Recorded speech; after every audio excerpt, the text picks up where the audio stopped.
go back, go back, go back. BJP go back, go back, go back. Himanta Biswa এখন একত্র button ধরা, বন্ধ করো, বন্ধ করো। Himanta Biswa এখন একত্র বাটন ধরা, বন্ধ করো, বন্ধ করো। Himanta Biswa গুন্ডারাজ নচলিব, নচলিব, নচলিব। Himanta Biswa গুন্ডারাজ নচলিব, নচলিব, নচলিব।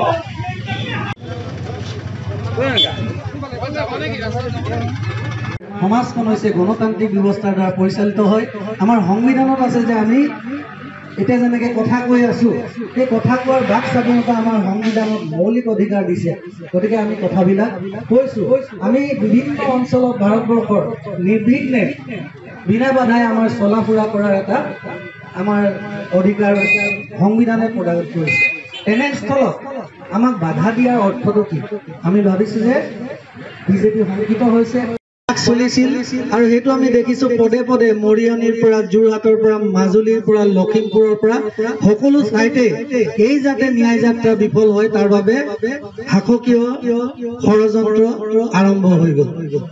তাতোতকৈ ডাঙৰ কথা যে আমাৰ প্ৰদেশ কংগ্ৰেছৰ সভাপতি মাননীয় ভূপেন বৰা ডাঙৰীয়া চতিয়া সমষ্টিৰ জামুৰগুৰি হাটত শাৰীৰিকভাৱে আক্ৰমণ কৰা হ'ল, নাক ভাঙি দিয়া হ'ল।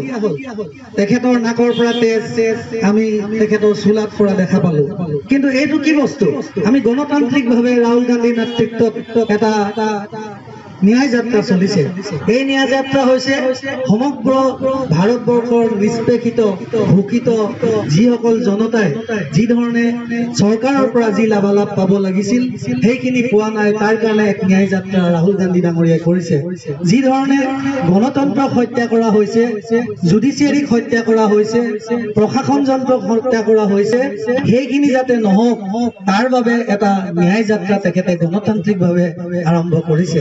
এই গণতান্ত্ৰিকভাৱে আৰম্ভ কৰা ন্যায় যাত্ৰাত অসমৰ জাতি ধৰ্ম বৰ্ণ নিৰ্বিশেষে সকলোৱে সমৰ্থন জনাইছে, আন্তৰিকতাৰে এই যাত্ৰাক আগবঢ়াই নিছে। কিন্তু এই কথাটো অসম চৰকাৰ বা বিজেপিৰ সহ্য হোৱা নাই।